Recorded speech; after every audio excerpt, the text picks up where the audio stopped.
No niin, morjesta vaan katsojat ja tervetuloa taas videoon, jossa yritetään taas korjata vähän tätä 4K Ultra HD-toistoa.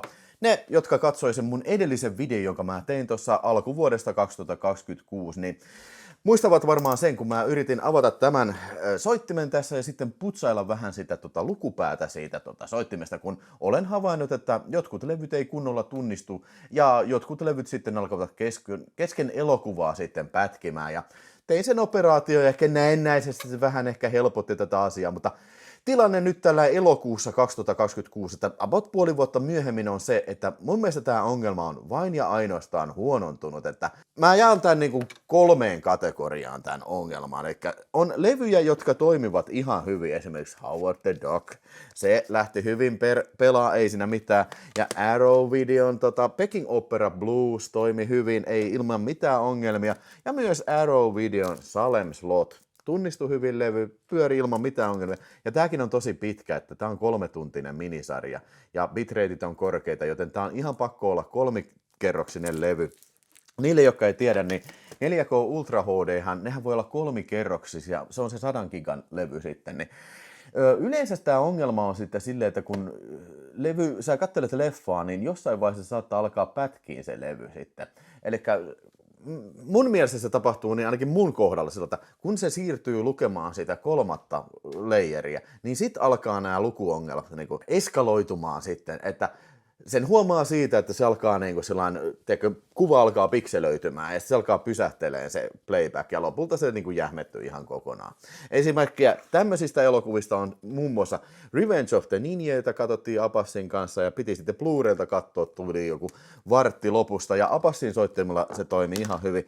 Eraser oli hyvä esimerkki, tein tästä videonkin taannoin sitten ja mainitsin tästä ongelmasta, eli semmoinen 90 minuuttia tästä toimi ihan hyvin ja sitten alkoi raju pätkiminen. Se on aika lailla just ihan tarkasti niin kuin yhdessä kohtaa se alkaa. Ja siis mikään niin kuin tämmöinen putsailulevyn peseminen on sitäkin harrastanut, että Firella vähän kevyesti niin kun yritän sitä lukupintaa sormella siitä sitten sivellä ja pesen, huuhtele huolellisesti sen, mutta ei se auta. Siis niin kun mun mielestä siis kysymys on nimenomaan tuo soittimen lukupäässä. Se ei pysty kunnolla lukemaan sitä levyä enää, koska se on ehkä kulunut ajan saatossa sitten, tai jotenkin ehkä likaantunut sieltä joku mikroskooppinen lukupää, mutta mä veikkaisin kyllä, että se on enemmänkin kyse on siitä, että se yksinkertaisesti tämä laite kuluu. Nämä on huonosti suunniteltu nämä 4K Ultra HD, niitä pitäisi kehittää, mutta kun ei nykyään firmat enää satsaa näihin, kun kaikkihan katsoo suoratoistosta. Boogie Nights oli myös yksi näistä levyistä, että se lähes koko elokuva toimi. Lopputeksteissä se alkoi nykiin se kuva, ja sitten niin kuin extrat, jotka on sitten taas samalla levyllä, mutta sitten varmasti tämän pääohjelman perässä, niin ne nyki ihan rajusti. Mutta nyt oli kummallista, nyt kun mä yritin tätä videoa varten kuvata sitä, että miltä se näyttää se nykiminen, mä en saanut yhtäkään näistä levyistä enää toimiin. Se ilmoittaa tämmöistä niin kuin copyright violation ja sitten compatible issue. Tää on ihan oikeasti katsoa, että ihan ensimmäinen kerta, kun näin on ikinä mulla käynyt, tänään, kun mä nauhoitan tätä videoa, sitten, että näitä mä en ennen nähnyt. Mutta tästä me päästään sitten 3. kategoriaan. Levyt, jotka eivät toimi ollenkaan. Esimerkiksi ihan uunituore Triads Severiniltä. Tää levy ei tunnistunut ollenkaan. Mä mitä tahansa tein. Mä vedin sen varmaan sisään ulos niin kuin varmaan joku 15 kertaa. Ei toimi. Putsailin, liinalla vedin, pesin Firella, ei mitään eroa. Aina vaan sanon, että levy ei tunnistu. Samoin Severinin Wargame. Sitten on semmosia levyjä, tässä muuten oli Wargame, tää piti näyttää, siis tää ei toiminut yhtään, vaikka molemmat näistä on ihan uusia. Sitten vanhoja levyjä, mitkä on toiminut ihan hyvin ennen, niin yritin katsoa tätä 86 vuoden elokuvat lähetystä varten tätä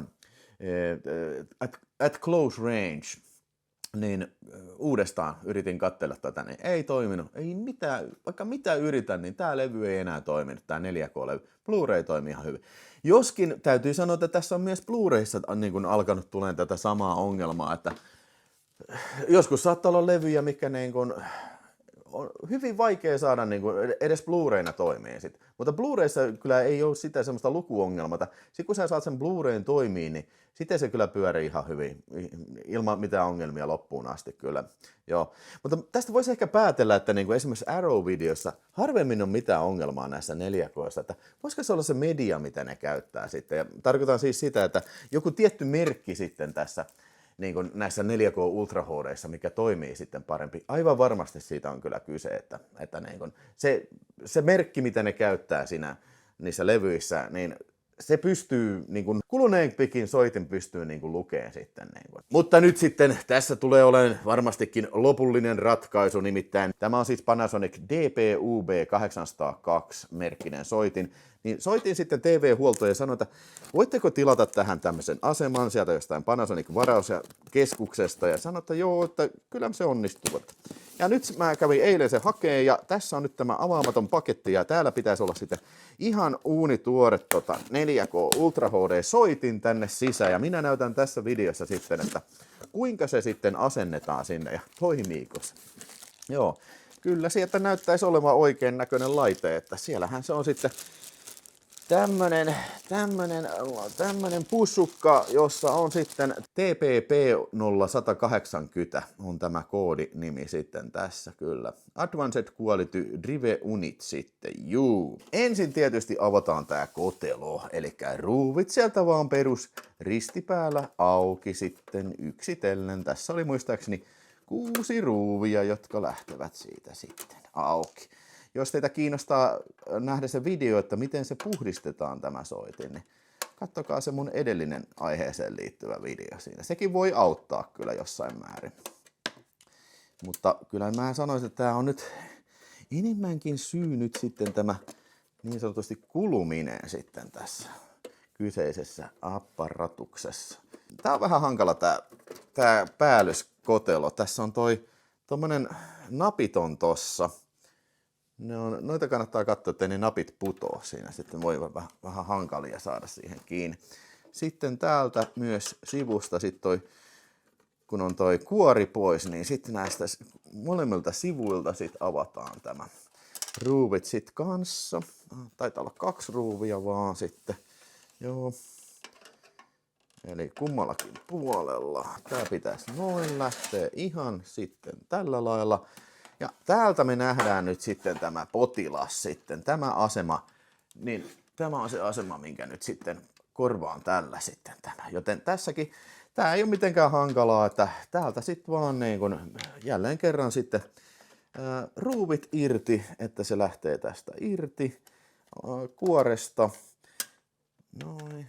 Perusristipää riittää tähän operaatioon ihan fine.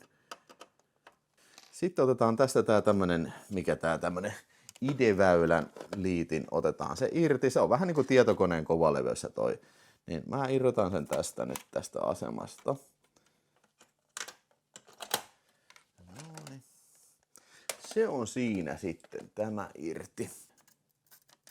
Noin. Eli tää on nyt tää, millä tää piuha, millä tää asema pitäisi liittää tähän. Niin tämän pitäisi ihan naksahtaa, vaikka ei siinä se niin liitintä näytä olevan, niin sen pitäisi ihan niin kuin loksahtaa siihen kiinni. Toivottavasti tämä nyt on samanlainen piuha. Tässä siis ei ollut mitään piuhaa kiinni tässä itse laitteessa. Ja tämä on äärimmäisen tärkeää, tämä pitää olla hyvin kiinni sitten. Toivottavasti mä saan sen hyvin kiinni sitten. Kyllä se tuntuisi olevan ihan jees. Ihan jepa. Siltä se pitäisi näyttää toi. Ihan sormella painamalla se meni siihen nätisti kiinni. Nyt sitten koitetaan saada tää asema takaisin tähän kuoreen kiinni.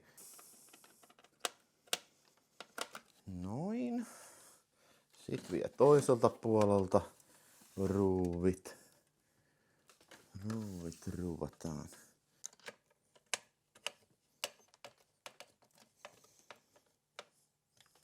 Sieltä vielä viimeinen ruuvi.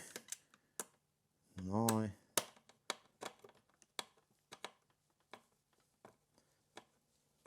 Yes. Sitten tarkastetaan, että tämä johto menee hyvin kiinni. Se ei ole yhtään kiinni nyt. Tungetaan se tohon liittimeen. Toivotaan parasta. Noniin, nyt. Joo, sen tuntee siitä, kun se loksahtaa. Se loksahtaa sillain paikalleen. Toi on ehkä se hankalin kohta toi tässä asennuksessa sitten. No niin, siinä on nyt sitten Premium Model TXP0184 asennettu. Ja tosiaan tää on vähän korkeampi malli kuin tämä vanha sitten. Tää vanha oli TXP0125, eli siinä on semmonen meitä 59 numeron ero sitten tässä. Toivottavasti tämä on vähän parempi ja mennään nyt testaamaan sitten, mutta sitä ennen pitää pistää sitten luukku kiinni takaisin kaikki. Kootaan tämä laite kokoon, eli ruuvit kiinni koteloon. Ja näin ollen sitten on homma hoidettu. Sikäli mikäli se toimii. Tää on vähän hankala tää päällyskotelo tässä sitten, että pitää huomioida, että nuo napit menee kunnolla loksahtaa kiinni. Nämä napit täältä niin loksahtaa kunnolla kiinni tähän. Siinä vähän joutuu ehkä vähän Itse asiassa joo, tämähän ei kuulu tähän periaatteessa. Ja nyt sitten mennäänpä testaamaan. No niin, pistetään piuhat tähän takaisin kiinni, eli virtapiuha tästä näin. Ja taakse ja sitten on HDMI. Oli tossa roikkuu tuolla. Noin. Ja sitten laitetaan siihen. Siellä on virrat päällä. Avataan. Aukeeko luukku? Aukeeko luukku? Ei aukea luukku. Aukeahan se. No niin, se oli vaan siinä. No niin, ruvetaan nyt sitten testaamaan. Eli mulla on tässä näitä, mikä on toiminut huonosti tai ei ollenkaan levyjä sitten. Ja vielä kun muistan sanoa, niin 180 maksoi toi uusi asema. Mä en osaa sanoa suoraan, mistä se tilattiin tuossa. Tilataan vaan niin kuin se, että mä tilasin sitä TV-huollon kautta. Että se on joku tukkuvaraosa myymällä, mistä niitä saa sitten tilata. Mutta nyt, toimiiko Treats? Tää ei toiminut aika. Kyllä. Treats. Ei toiminut aikaisemmin ollenkaan, mutta kyllä siellä nyt jotain tapahtuu. Sieltä se tulee. Tuleeko sieltä kuva? Kyllä sieltä tulee Treatsin kuva. Oi, Treats 4K toimii. Oi. Tämä ei aikaisemmin toiminut yhtään, tämä kyseinen leffa sitten. Ja nyt on huomattava parannus. Ja täytyy sanoa, että siis tämä toimii helvetisti nopeammin kuin vanha versio. Tämä siis on tosiaan uusi versio, tämä soitin. Niin. Se on varmaan, ne on kehittänyt että miten se toimii. Katsotaan nyt vielä sitten, hypätään vaikka chapteriin tosta. Toimiiko filmi? Menu toimiiko filmi itsessään sitten? Kyllä sieltä kuvaa, kyllä saakeli ydinsotakuvaa pyörii. Oi, tää on kyllä niin perhana mahtavaa. Koitetaan seuraavaa sitten, joo tosiaan. Mä vielä kerran haluan painottaa tätä, että tää leffa ei aikaisemmin, mä en saanut mitenkään sillä vanhalla soittamalla tätä käynnistyy. Ja kun tää on se uusi versio, tää soitin, niin mä veikkaan, että sitä on kehitetty, että siis lukunopeus on parempi. Ja mä todella toivon, niin, että sitä on kehitetty myös tätä, että se olisi parempi sitten myös niin kuin kestämään. Nyt sitten Eraser. Ja tässä tuli tänään justiin tää joku ihme copyright violation virhe sitten, mutta tuleeko nyt copyright violation, compatible error? Ei varmaankaan, ei nyt usko. Sieltä se ruksuttaa ja kyllä sieltä varmaan näyttää, sieltä tuli Dolby Vision ilmoitus, tuli sieltä, mitä sieltä tulee, tuleeko sieltä mitä, kyllä siellä näkyy, että disk raksuttaa, tämmöistä ei tänään aikaisemmin näkynyt. Ja sieltähän se tuli Arnold Schwarzenegger, sieltä tuli naama esiin ja hei, Resumekin on vielä tässä. Muistaako se oikeasti, että missä mä viimeksi olin? Okei, Resume. Joo, katsotaan nyt vähän Eraser. Tää tosiaan jäi mulla 90 minuutin kohdalla. No joo, tää alkoi nyt alusta sitten. No niin, hypätään siihen 90 minuuttiin tässä, missä se oli se sataman juttu, missä se alkoi pätkimään sitten. Niinku. Aivan hullun. Tää on melkein nopeampi kelata tällä lailla nopealla kelauksella sitten, kun minulla on chapter. Mä en kyllä älyä, mikä hyöty chaptereista on. Siis, tää on mun yleensä semmoinen pet peeve, että niinku vahingossa painaa, ne on yleensä chapter ja kelausnappi, ne on vierekkäin. Sä vahingossa painat chapter-nappia, niin sä menet ihan sekaisin. Okei, mihin tää kohtaa hyppäs? Varsinkin se on eteenpäin. Okei, mä en enää tiedä yhtään, missä mä niinku liikun tässä elokuvassa sitten. Ihan turha. Mä voisin repiä chapter-napit helvettiin tästä. Ja myös Netflix-napin mä haluan repiä helvettiin tästä soittimesta. Sekin kanssa vahingossa painat sitä, niin sun leffan katselu pysähtyy ja sitten kaikki muukin, niin kun, sitten se alkaa alusta se leffa. Tässä mulla alkoi niin kun, tätä mä en pysty kattoon tätä loppukähyä ollenkaan tästä Eraserista, mutta kyllä se näyttäisi aika hyvin se näyttäisi kyllä täällä toimivan kyllä joo, just, mä en nähnyt mitään näistä, siis se alkoi niinku tulemaan sellaista digitaalista sirinää tohon ja sitten se niinku pysähteli tällä ja sitten se lopulta niinku se vaan niinku lopetti sen yhteistyö. Ja myös tässä levyssä oli se, hypätään vielä yksi chapteri eteenpäin, joo. Nyt ainakin taatusti voidaan niinku luvata se, että tässä on semmoisia kohtauksia, mitä mä vanhalla soittimella niinku en nähnyt sitten kyllä, en sitten niinku yhtään, joo. Ai, se toimii, Eraser, se toimii, come on man, yeah man, Eraser, it is actually functioning, mennään menu, ja hei, menussa kato, mennään tähän ekstraan. Mähän puhuin siinä mun arvostelussa, että nää ei ole yhtään toiminut nämä special featureit tässä. Reinventing the modern action hero. Eraser breakdown. No niin, katot, kyllä se sieltä nyt ruksuttaa. Kyllä sieltä tulee puhuvaa päätä esiin. Tää ei todellakaan ei toiminut. Ei pätkän helvetinkään verta. Nyt mä voin katsoa nämä dokumentit, mutta en mä niitä tässä videolla katso sitten. Mutta tämä on todistettu, että kyllä tämä näyttäisi olevan lopullinen ratkaisu tähän ongelmaan, sitten kunnes kun taas sitten tämäkin soiti hajoaa, mutta mä todellakin toivoisin niin, että tämä olisi niin kuin nyt sitten paremmin kestävä kuin se vanha laite sitten. Tämä Wargame niin oli myös semmonen levy, mikä ei yhtään pyörinyt kyllä tossa. Otetaan se vielä tähän sitten loppuun. Katsotaan, tarkastetaan vielä, että Wargame, oliko se varmasti 4K, minkä mä pistin tonne sisään? Ei ollut, mä pistin nyt Blu-ray sisään. No okei, testataan Blu-ray toista sitten samalla, ei kai siinä nyt mitään eroa, mutta niin 4K:ta tässä mä tarkoitin silloin aikaisemmin kyllä. Joo, Blu-ray toimii ja sitten tämmönen 4K sieltä sisään sitten ja jälleen kerran sormet ristiin, että meillä näkyy kuva, kuuluu ääni. No ääni nyt ei kuulu, mä pistin sen mutelle, mutta kyllä se, joo, ja tämä haluan jälleen kerran uudestaan sanoa, tää niinku heti toimii niin nopeasti, kun siinä vanhalla mallilla on niinku ongelmia siinä, että se tunnistaa levyjä. Ja senkin jälkeen, kun se tunnistaa, niin musta tuntuu se latausaika. Saattoi mennä 20 sekuntia, että se niinku edes niinku alkaa niinku lukeen sitä. Että niinku, sit se alkaa lukeen sitä ja sit siinä kestää aikaa ja sit alkaa vasta logo näkyy. Kyllä Wargame toimii kyllä. Tämä Ydinsota-elokuvalle suosittelen tähän hätään. Triatsia Wargamea, ne kannattaa katsella. Mutta eiköhän tää nyt todista varmaankin sen, että kyllä tämä soitin, tai tämä 4K-aseman päivitys, niin on semmoinen asia, mikä ratkaisi tässä ongelmassa. Se mun vanha asema yksinkertaisesti oli vaan A, vanhaa mallia ja B, kulunut sitten. Kovassa käytössä se on ollut. Ja tosiaan vielä kerrotaan tähän, niin tilasin sen TV-huollosta täältä Tampereelta. Ne tilasin sen jostain Panasonicin tukusta sitten. Sun täytyy tietää sun soittimen malli, että miten tilataan, ja sitten se osaa varmaan sitä. Mä en tiedä, pystyykö yksityishenkilö tilaamaan näistä tukkufirmoista sitten niin kuin varaosia. Ehkä pystyy, en tiedä. Niin, sitten kun sä saat sen käsiin, niin sitten se vaihto-operaatio ei ole kamalan vaikea. Että ristipääruuvimesseli ihan riittää siihen.